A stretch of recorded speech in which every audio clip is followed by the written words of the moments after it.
Tere tulemast siis veel kord ka minu poolt ja siis räägin teile täna sellest harvikhaiguste keskusest ja harvikhaiguste registrist, et miks neid võiks siis tegelikult vaja olla. Sest et nii ühe kui ka teise tegevuse juures on minu käest tihti küsitud seda, et Katrin, miks sa seda tegelikult ikkagi kõike teed? Aga sissejuhatuseks mul puudub huvide konflikt antud ettekande tegemisel, aga oluline on mainida seda, et tegelikult harvikhaiguste kompetentsikeskuse tegevusi on rahastatud Kliinikumi Lastefondi toel. Ka osaliselt on kasutatud minu teadusrahastust Eesti Teadusagentuurist ja päris mitmed meie tegevused on seotud 2 Euroopa Liidu projektiga, mida mainis ka Anne Hugon, Jardini ja Erdera projektiga, kus siis meie koordinaatorite palgad tulevad. Aga sissejuhatuseks siis, et millal siis see keskus üldse loodi ja miks seda tehti, siis tegelikult oli see ligikaudu 4,5 aastat tagasi, kus Lastefondi juht Siiri Ottender-Paasmaa helistas mulle ja ütles, et tead, Katrin, nüüd on väga seda keskust vaja luua, et me ei saa enam hakkama. Et me ei saa hakkama nende pöördumistega, me ei saa hakkama ultraharvikhaiguste ravimitega, et meil puudub kompetents abistada kõiki patsiente. Ja nii see keskus sai siis loodud novembris 2021, nii et me juba saame sellel aastal 5-aastaseks ja Lastefond ka aitas väga meid selle keskuse loomise juurel, rahastades kuni seniajani sotsiaaltöö koordinaatorite kodulehe loomisel ja ka psühholoogilise tugiteenuse rahastamisel. Meie meeskond on, või naiskond on, raske öelda, kas on suur või väike, siin te neid kõiki näete ja nad on siin ka kõik saalis enamuses, et põhikoosseisulised palgalised oleme mina ja doktor Kristi Tael, õenduskoordinaator Kaia Liiv.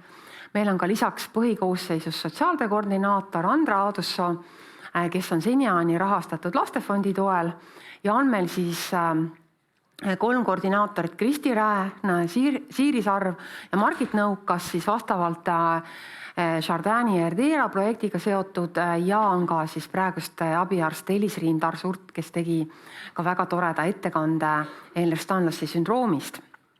Aga miks meil siis ikkagi on vaja seda keskust, et me võime esitada selle küsimuse, et miks siis selline keskus võiks olla, kui meil on Eestis väga hea meditsiinisüsteem, erineval tasemel haiglad, perearstiabi, et miks me siis võiksime sellise keskuse luua ja seda tegevust nagu toetada ja rahastada. Ja ma tooksin välja nagu 3 olulist punkti ja miks on see tähtis, et esiteks ongi sellele patsiendile sujuvama raviteekonna ja multidistsiplinaarse lähenemisviisi andmine. Ehk siis võib-olla see, mida siin eelnevalt mainiti nendest patsientidest, keda keegi ei taha, et keegi võib-olla vaataks otsa ja teeks kompleksse plaani, millist abi võiks inimene saada. Ja selleks, et see oleks natukene lihtsam inimese jaoks, me ka siis võtsime selle riski 4,5 aastat tagasi ja lõime sellise vormi meie kodulehele, kus inimene tegelikult saab ise kirjutada ja pöörduda, et lühidalt kirjeldades oma probleemi, see pöördumine meil registreeritakse ja me saame siis ka selle alusel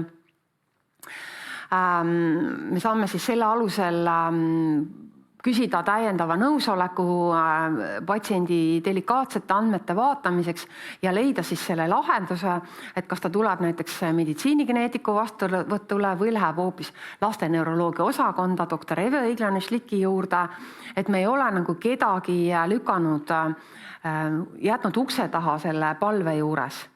Nii et printsiip on meil siis lühidalt öeldes selline, nagu te näete ka siin joonisel, et kõigepealt on pöördumine harvikhaiguste keskusesse ja me arutame, menetleme juhtumeid iga nädal, aga ma olen pannud siia aja kuni 2 nädalat, sest vahest on ka meil puhkused või muud põhjused, miks see nädal vahele jääb. Seejärel küsime nõusoleku, õenduskoordinaator küsib, Kaia Liiv, et kas te olete nõus, et me teie andmeid vaatame, palume saata epikriisid, kui on vaja, koostame lühikese kokkuvõtte ja seejärel siis me arutleme oma meeskonnaga, kui prioriteetne see juhtum on ja kuhu me peaksime ta suunama või millise spetsialisti abi ta vajab. Reeglina ikkagi me lähtume sellest printsiibist, mis on tervishoiuteenuste järjekord, ainult nii-öelda CITA juhtumid, kus oleks vaja kiiresti ravi pakkuda, me käsitleme kiiremini. Ja seejärel toimub siis patsiendi eriarsti vastuvõtt või vastuvõtud, näiteks meditsiinigeneetiku juures meie keskuses ja siinkohal ka mainimiseks, et vastuvõtu aeg on tegelikult 1 tund, mis ei ole olemasoleva tervishoiuteenuse koodidega kaetud, aga väiksema ajaga ei ole võimalik seda tegelikult teha. Väga tihti me teeme ka konsiiliumi, kus me siis kutsume erinevad spetsialistid kokku ja arutame, kuidas siis seda juhtumit paremini lahendada. Selleks on Tervisekassal 2 suurepärast konsiiliumi koodi, mida saab siis nagu kasutada. Ja seejärel siis teeme suunamised eriarstidele ja nende siis püüame leida kõik vajadused oleksid selle patsiendi jaoks kaetud ja tänu siis e-konsultatsioonidele on seda tänapäeval väga mugav teha. Ja pakume siis vajadusel perele sotsiaaltöö koordinaatori nõustamist või siis psühholoogi nõustamist eelkõige, kui see on kiire uus diagnoos ja pere vajab tuge ja need mõlemad teenused on praegusel hetkel rahastatud Lastefondi poolt. Ja lõpuks siis koostame kokkuvõtte, täpselt nii nagu käib ka igasugune teine epikriisi koostamine ja Tuuli väga kenasti mainis seda, et me püüame panna sinna kirja kõik vajadused, mis siis on, sest väga sageli selle kokkuvõttega läheb ta siis vormistama puuet või siis vajab rehabilitatsiooniplaani. Et selline keskmine ajatelg on, ütleme, ligikaudu 6 kuud, aga võib olla juhtumeid, kus siis see ajatelg on nagu lühem ja võib-olla ka juhtumeid, kus see ajatelg on pikem. Ja siin te näete näiteks eelmise aasta numbreid, et kui me alustasime, kui me võimaldasime vaba pöördumise ja loomulikult meil oli hirm, et äkki me ei suuda seda kõike katta, siis tegelikult pöördumiste arv on püsinud väga stabiilne.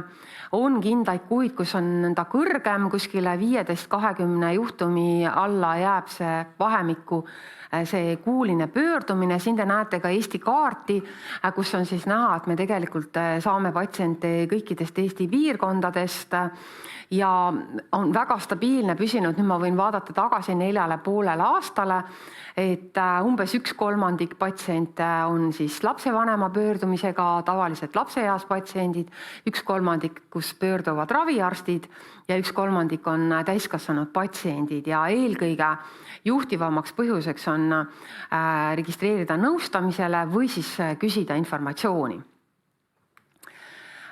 Teiseks, me elame sotsiaalmeedia ajastul ja IT-ajastul oli väga oluline meie jaoks, et kogu see info, mis on olemas, see oleks paremini kättesaadav veebis, sotsiaalmeedias. Me püüdsime siis luua kõigepealt selle kodulehekülje ja siin se näete ka seda esimest seda esilehte ja selle korrashoidmise eest vastutab RTERA koordinaator dr. Kristi Rähne. Ja võib-olla kõige olulisem selle juures on see, et me ka paneme sinna informatsiooni, mis puudutab näiteks piiriülese abi osas. Siin te näete juba siis Anne Hugoni poolt räägitud Euroopa referentsvõrgustikest, et lühike sisu kokkuvõte kõikide võrgustike kohta 24 kohta on siin olemas ja on ka olemas täpne arsti nimi ja haigla nimi, kus siis on see nii-öelda esindaja olemas, et kliinikum osaleb 19 ERNis, aga on ka näiteks Põhja-Eesti regionaalhaigla osaleja ERNides, Ida-Tallinna Keskhaigla, Tallinna Lastehaigla, et on võimalik leida see nimi, kelle kaudu oleks võimalik siis saada piiriülesele konsultatsioonile. On tehtud ka vastupidine koduleht, ehk siis Jardin, see Euroopa Liidu algatus, kus siis on pandud üles informatsioon kõikide riikide kohta nende emakeeles ja inglise keeles. kus siis näiteks patsient, kes elab kuskil mujal riigis, saaks tulla tegelikult Eestisse nõustamisele, kui ta seda soovib. Ja olgem ausad, meil toimub tegelikult turism ka siis harvikhaigustega patsientide jaoks nii Eestist välja kui ka Eestisse sisse. Näiteks nagu Eve jälle mainis, et meil on väga hea ja väga kiire diagnostika ja väga mitmed Eesti päritolu pered, kes ei ela muidu Eestis, on meie poole pöördunud kiirema diagnoosi saamiseks. Ja kolmandaks väga oluliseks punktiks seesama koostöö patsiendiorganisatsioonidega, info jagamine eesti keeles, mille siis väljenduseks on meil need infolehed, mida me oleme teinud ainult ja ainult vajaduspõhiselt ja kõik, kes siin saalis on või kõik, kes seda kuulavad, on väga teretulnud andma meile ettepanekuid, kui on mingit infolehte juurde vaja, et keskmiselt me jõuame teha neid umbes 50 aastas ja abiarstid on olnud siis meie peamised infolehtede ettevalmistajad ja selle mõte ongi inimesele, kes ei oska võõrkeelt, et tal oleks mingisugune koondkokkuvõte, mida ta saab esitada oma raviarstile, oma perearstile, kollektiivi, teistele inimestele, kes siis näiteks tema enda või pereliikmetega kokku puutub. Ja need on need samad infolehed, mida siis Miia rääkis, mida ta leidis, mis olid tegelikult meie abiarsti Elis-Riin Tarsurda poolt koostatud. Ja oleme siis ka loonud sellise Facebooki grupi, soovitusega eelkõige Euroopast, nimetasime selle siis harvik- ja komplekshaigused Eestis, see on tehtud Herdera projekti raames. Ingliskeelne vaste on sellele National Mirror Group ja meile kuidagi tundus, et kui me paneme Facebooki grupi nimeks Eesti peegelrühm, siis ei ütle see inimestele mitte midagi ja otsustasime ta nimetada siis, et oleks sisu arusaadav. Ja kõiki uudiseid, ka olulisemaid infolehtede valmimise jagame seal, nii et kõik olete teretulnud sellega liituma ja sinna ka siis andma ettepanekuid, millist sisu me võiksime sinna panustada ja lisada, et see on väga-väga tähtis. Ja muidugi seesama harvikhaiguste päev, harvikhaiguste konverentsi korraldamine on olnud meie missioon, et tuua võimalikult palju informatsiooni erinevate seisundite, patsiendi lugudega, ka ravimite kättesaadavusega nii suure kuulajaskonnani, kui on see võimalik. Nii, aga nüüd siis teine küsimus, et miks meil on vaja harvikhaiguste registrit ehk andmekogu? Et me võime seda nimetada mitut moodi ja minu käest on seda samamoodi väga palju kordi küsitud, aga miks te seda ikkagi teete? Milleks sul seda vaja on? Mõned on nimetanud seda Katrin Noonapi personaalseks projektiks, et ma siis püüan nagu seletada, et see ei ole minu isiklik projekt ja miks me seda nagu tegelikult teeme ja ellu viime. Ja esimene nagu selle andmekogu või registri kasuteguriks on tegelikult patsiendi sujuvam raviteekond ja abi kättesaadavus. Mis see tähendab? Et kõigepealt siis sellest sissejuhatuseks, et miks me selle lõime ja millal me selle lõime, meil aprillis tuleb nüüd 3 aastat saab täis, me oleme seda ligikaudu 3 aastat teinud. See on üks dokument inimese kohta, mis on haigusloos, elektroonilises haigusloos kliinikumis EHL-i juures ja meil on tänase päeva seisuga valmis esimene etapp, kus siis arst teeb sellise teatise. Ta on analoogne vähiregistri teatisele, millega on võib-olla mitmed arstid rohkem kursis ja paneb juurde sellise riskiteguri ja rohelise märgise. Ma seda ka kohe näitan. Ja jaanuari lõpu seisuga oli meil natuke üle 4500 inimese kohta kanne tehtud, mis on minimaalselt juba 10% kõikidest eeldatavast harvikhaigusega inimeste arvust Eestis. Et me oleme siis jõudnud esimese 3 aastaga 10% sisestatud. Ja siin on see näha ka siis sellises elektroonilise haigusloo vaates, kus siis arst saab avada selle dokumendi, selle ära täita, enamus väljad tulevad automaatselt, diagnoos, diagnoosimise aeg, saab linnutada, millise analüüsiga on see diagnoos kinnitatud. Meil on tehtud valik, kes kõik analüüsid tulevad, näiteks kui Franka ema näitas või Eve näitas Franka ema vastust, siis see tuleb lihtsalt sinna aknasse, sa paned linnukese, et see kinnitas diagnoosi. Me veel paneme käsitsi orfakoode, aga me väga loodame saada selle rakenduse, et me saame neid rippmenüüst valida. ja kinnitame selle ära. Ja see dokument võiks lähiajal liikuda TEHIK-usse ja ta oleks seotud siis patsiendi terviseandmetega ja kõik, kes siis tema selle terviseportaali avavad, näevad, et tal on harvikhaigus. Aga see roheline märgis on siis selline, et see on sisuliselt selline nagu roheline mumm, mis siis tekib, kui patsient näiteks registreeritakse haiglasse vastuvõtus või läheb ta intensiivravi osakonda või erakorralise meditsiini osakonda. Et kui registreerija ei tea tema kohta veel mitte midagi, siis kliinikumi elektroonilises haigusloo-süsteemis on kohe nähtav see riskitegur ja selle haiguse nimi. Ehk siis ta ei peaks midagi rääkima, eriti kui ta on näiteks teadvuseta, on see kohe teada, et inimesel on selline harvikhaigus. Ja kui me vaatame seda, enne kui ma lähen kahe järgmise punkti juurde kasuteguritest, siis milline on see patsientide osakaal selles registris tänase päeva seisuga ja vasakul te näete siis vanuselist jaotust, mis näitab teile väga selgelt, et see on müüt, et haruldane haigus esineb ainult lastel, et sama palju me näeme seda täiskasvanutel ja kõige vanemad isikud meil seal registris on üle 80-aastased ja soolises jaotuses näete ka, et registris on meil natukene rohkem naisi, aga selle juurde ma tulen ka kohe tagasi, miks see nii on. Nii et me näeme neid haruldasi haigusi kõikides vanuserühmades.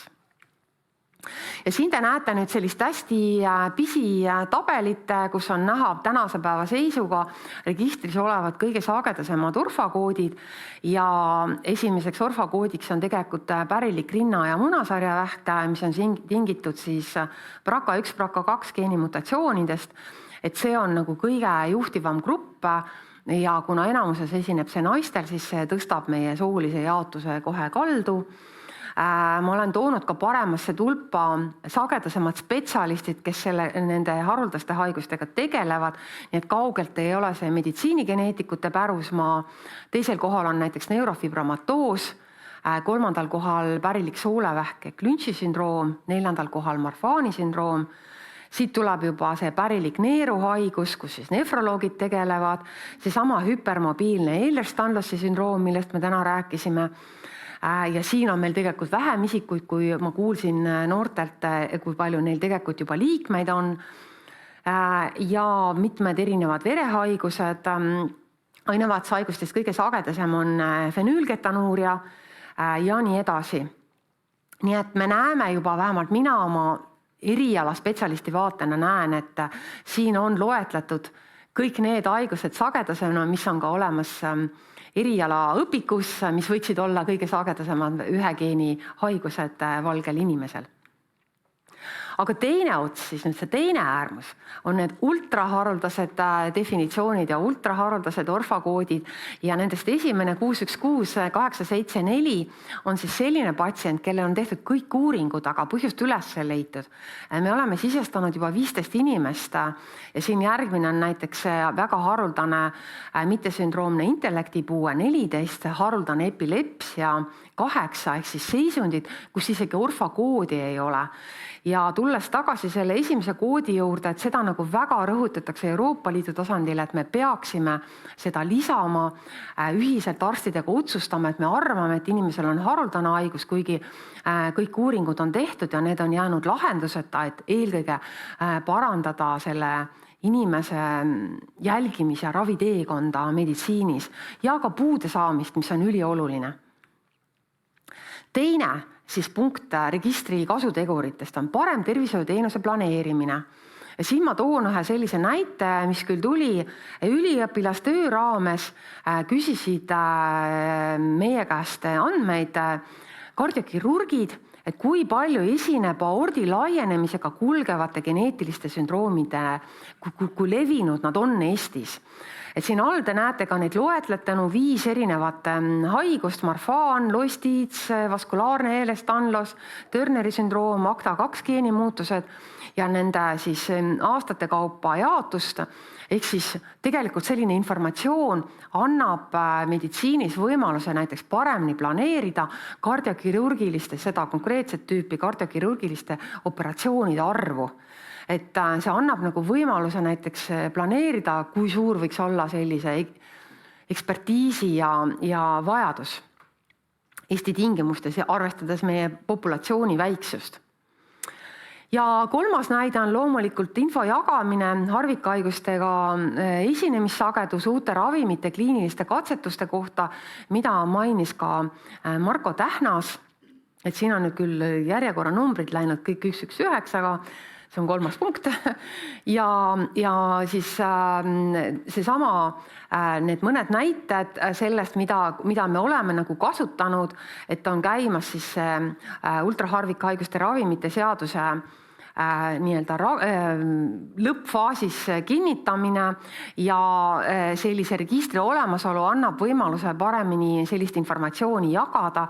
Esimene näide on tõesti akondraplaasia ravim Voxzogo, kus siis tõesti ravimifirma esindaja ütles, et teil peaks olema kordades rohkem lapsi, aga meie selgelt ütlesime, et meil on 6 last, kes on alla 12-aastased ja kõik teised olid siis kas hüpokondraplaasiaga üle 12-aastased ja siin on selle konkreetse seisundi puhul on tõesti see, et on väga head sünnieelset diagnostikat Eestis tehtud, väga mitmed juhtumid ei ole üldse jõudnud sünnini, mis on siis langetanud tegelikult elusate ja ravi vajavate laste arvu.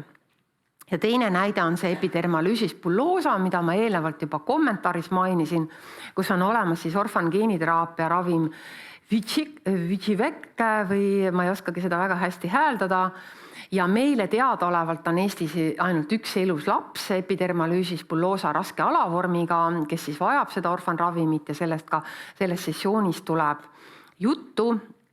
Ja kahjuks mõned teised sama raske alavormiga on meie seast lahkunud ja selle alusel ta ka kategoriseerub selle ultraharvikhaiguse alla.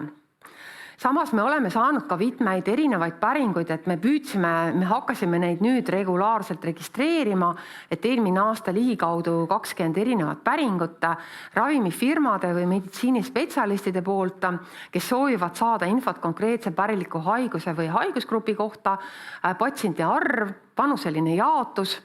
Ja ma siin tõesti tõin välja mõned näited, näiteks Orion Pharma uuris ühe sellise epilepsiahoogudega kulgeva haiguse CDKL5 geenidefektiga laste arvu 2–17-aastastel lastel.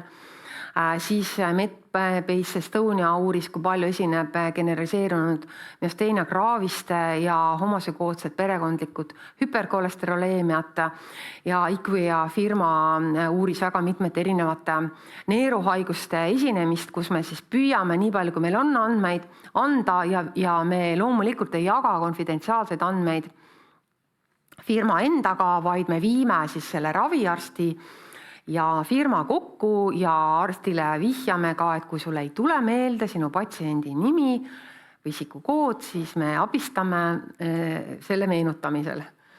Nii et see on nagu plahvatuslikult tõesti sellel aastal kasvanud, kus me näeme, et on selline selge kasutegur, et need inimesed, kes võiksid saada sellistest kliinilistest katsetustest abi, et see info jõuaks õigesse kohta. Ja siit kohast ma tänaksin, lõpetan oma ettekande, tänan loomulikult meie harvikute meeskonda, kõiki abiarste, IT-osakonda, kes on meil seda registrit aitanud arendanud ja loomulikult lastefondi. Suur tänu! Üks kiire küsimus. Mis on patsiendi jaoks peamine kasutegur, et tema harvikhaiguse kohta on tehtud terviseportaali harvikhaiguse registrikanne? See peamine kasutegur tulebki sellest, et kui see patsient satub keerulises tervisesituatsioonis kuhugi teise raviasutusse, et registreerimise seda nähakse ja teatakse kohe, millega on tegu, selle asemel, et näiteks läbi kammida digiloos 20 lehekülge 200 epikriisi. Selge, aitäh. Meditsiinigeneetik ja lastearst ning ühtlasi Tartu Ülikooli Kliinikumi harvikhaiguste kompetentsikeskuse üks ellukutsujatest professor Katrin Õunap.